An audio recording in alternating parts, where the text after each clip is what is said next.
Kia guys, it's Monday, start of week 3, going well.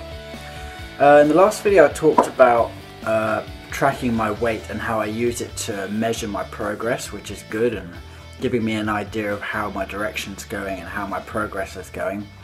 But at the end of the day, I'm not concerned about weight. For me, it's all about body composition, and I'm going to talk a bit about that today. They say beauty is in the eye of the beholder, but at the end of the day, let's face it, muscle looks better than fat. Because fat is what fills in all those lovely lines and cuts and definition between the distinct muscle groups, and it covers up your muscle with a thick layer of lovely spongy insulation, and it obscures all that definition below, and it gives you a kind of round, soft, doughy quality to your entire body, which nobody really likes. Muscles are what makes your body look solid and chiseled and athletic looking. Even for women, they want to look toned, is what they call it. And muscles got a much more aesthetic value. It shows a sign of health and functionality. So anyone's goal, I think, in terms of getting lean and healthy should be to build and maintain muscle, not just for how it looks, but for what it will do for you. Because remember back from the last videos I've done about starvation diets, muscle is that secret weapon that is going to help you in that war against fat. It's your metabolic furnace that burns calories constantly, even while you sleep and watch TV. It's an active tissue compared to fat. It's a catalyst for your fast metabolism. Fat just sits there idly and clumps around in your body, and people don't pay attention to the amount of muscle they have because they're too busy worshipping that scale. So yes, I use the scale to track my progress, but it's the composition that I'm after at the end of the day. Because scales don't tell you about body composition. It doesn't tell you about how much of that weight is fat and how much is muscle. And the scale can fluctuate wildly, like we've talked about before. Another thing that I find that's completely useless is your BMI, your body mass index.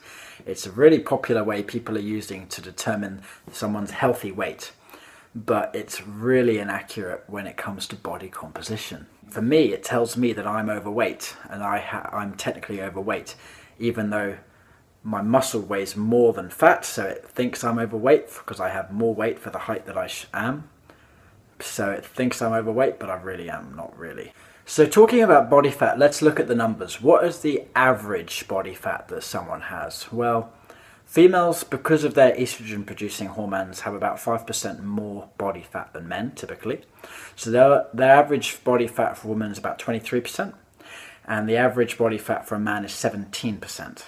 Remember, these body fat percentages are the average ranges, not necessarily the ideal ranges, because who wants to be average at the end of the day? Everyone wants to be looking the best they can. The optimum body fat for a non-athlete is around 10 to 14% for men and about 16 to 20% for women. And these goals are realistic goals, achievable, and they're maintainable every year by most people. If you want to look ripped, the look of a bodybuilder or a fitness competitor, then you need to drop even lower than that. For men, competition shape is about 3 to 6%. For women, it's about 9 to 12%. Really lean people are, for men, anything under 9% is really good, or under 15% for women. A lean person for a man is 10 to 14%, 16 to 20% for a woman. As we said, average is about 15 to 19% for a guy, or 21 to 25% for a woman. Now, if you've measured your body fat and you're sitting around the 20 to 25% for a guy, or 26 to 30% for a woman, you're starting to get pretty below average. And if you are 26 to 30 or plus, or 31 to 40 for a woman or plus, you really need some major improvements. Because high body fat not only is something that looks bad and something you want to avoid aesthetically, there's a lot of health issues with high body fat. There's been lots of problems with diabetes, high blood pressure, cardiovascular disease, cancer, and being categorized as clinically obese means your body fat is at such a level that health problems are really a big concern. On the flip side, you don't want to go too low either, because it's impossible to go to 0% body fat, because some fat is located internally and between your organs, and that's called essential fat, and that's needed for energy storage, protection of your internal organs, and insulation against heat loss. And it's around your nerves and your brain, your bone marrow, your liver, your heart, and nearly all the different parts of your body.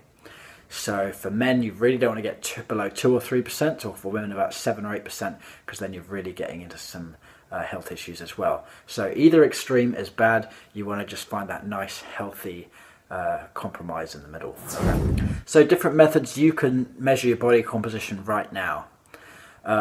So we've got things like the scales, the tape measures, the mirror. They're all helpful, but they're not really enough. I mean, after all, what really counts is what you're happy with and what you're happy to stand naked in front of the mirror with and be proud of. But the problem is, because we see ourselves every single day, it's difficult to see those daily or even weekly fluctuations in your body composition. So having the numbers go with it will allow you to track it more closely. And it's difficult for people to actually judge themselves objectively with a mirror. The best known example of distorted self-image is known as anorexia, but it works both ways. Many bodybuilders and exercise enthusiasts suffer from what's called muscle dysphoria, a term coined by psychologists, basically the reverse of anorexia, because they think they can't get big enough or muscular enough. And everyone does have some degree of distorted body image, because you seldom see changes in your own physique as other people do. That's why you need an objective and accurate scientific method of measuring your progress. So the gold standard of body fat measuring is underwater weighing, or hydrostatic testing. And it's really, really accurate, but it needs you to go into a medical centre, and there aren't that many in this country, in New Zealand. And it's quite expensive. So even though it's very, very accurate, it's very, very expensive and not that practical for weekly measurements. Another one is called bioelectric impedance analysis, or those electricity scales, the ones where you stand on them and they send an electric current through you. Lean body mass, because of its water content, is very conductive. And fat, because it's not very water retentive, has an insulating effect and less conductive. So this basically has electrodes between either your wrists and your feet, or your either feet, and it puts a low amp current through your body and measures the resistance due to the ratio of muscle and fat. The problem with this is the numbers can vary quite a lot depending on how much water you've got in your body at any time. So if you've drunk a lot of water, or how much you've got in your bladder at the time.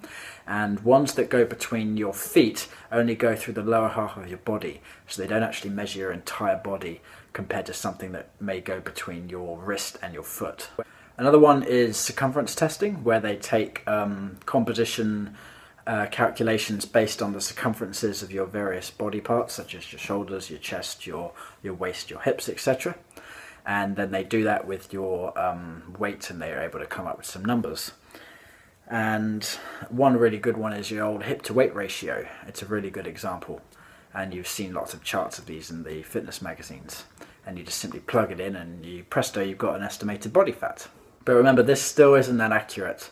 There's a large degree of error when it comes to circumferences, so I don't really recommend that one. So what can we use? I mean, we need something that's going to be practical and easy to perform and cheap, and something that we can do easily and provide consistent results on a weekly basis to measure our body fat. So the only one I can think of that's really good is skin fold testing. So skin fold testing involves one of these, a skin fold caliper. And basically you take pinches of your skin, the folds of your skin and fat at various points, several points around your body. And it gives you a very accurate estimate of your overall body fat percentage, as long as you have someone that's skilled in using it and consistent in using it, because you want to use the same person every time. So they'll measure those folds of skin at various points in millimeters, and they're very cheap to buy. You can do it with a friend if you want, as long as each person is trained properly on how to use it and they get a bit of practice on using it as well. So if you want to get one yourself, just go on the internet and search for body fat skin calipers or something like that. Popular brand is called the AccuMeasure, ACCU-measure, and that's a good one to go for. That's very cheap and effective. If you want a good website to use for this, I'll bring it up now. I just plug in the numbers to this using the instructions that it provides on the website. Plug in the numbers and it will give you back a body fat percentage. So if you do this with the same person at the same time of day each week in the same conditions, you'll get as much consistency as possible, and you'll reduce all those variables to get a really accurate and reliable reading. And at the end of the day, remember the reason why we do this. We're doing it to measure the trends in body composition over the period of time that we're doing our program. So even if the numbers are, say, 1 or 2% out and it's not 100% accurate like the old gold standard hydrostatic testing, as long as it's consistently measured, it will be a reliable trend of how your body composition is going, and you'll be able to tell if you're gaining or losing fat, or if you're gaining or losing muscle. And that's what we're really concerned about at the end of the day, is using it to track our progress, not worrying too much about the exact numbers, having a rough idea of our numbers, but not an exact idea, but just using it to get an idea of direction and use it to track our progress and make changes as needed. So now that you understand the importance of body fat versus body weight, and you understand that height and weight charts are really useless and BMI is complete crap, how do you figure out your ideal weight? Because weighing is still useful as well for tracking your progress. Remember, it really doesn't matter what you weigh. Okay, because if all you have is solid muscle without an ounce of visible fat, then do you really care about how much you weigh? Because you'll look great and you'll be very, very healthy. That said, it's still wise to have a goal weight in your back of your mind, so that you can use weight and a body fat percentage for your goals.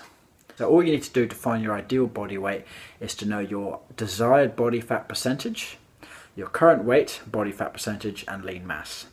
And then you calculate your ideal weight by simply dividing your lean mass by the percentage of lean mass you want at your target body fat percentage.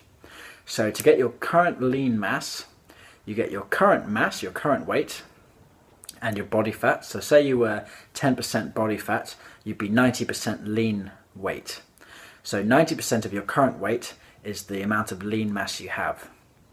Divide that by the percentage of lean weight you want to have at your ideal body fat percentage.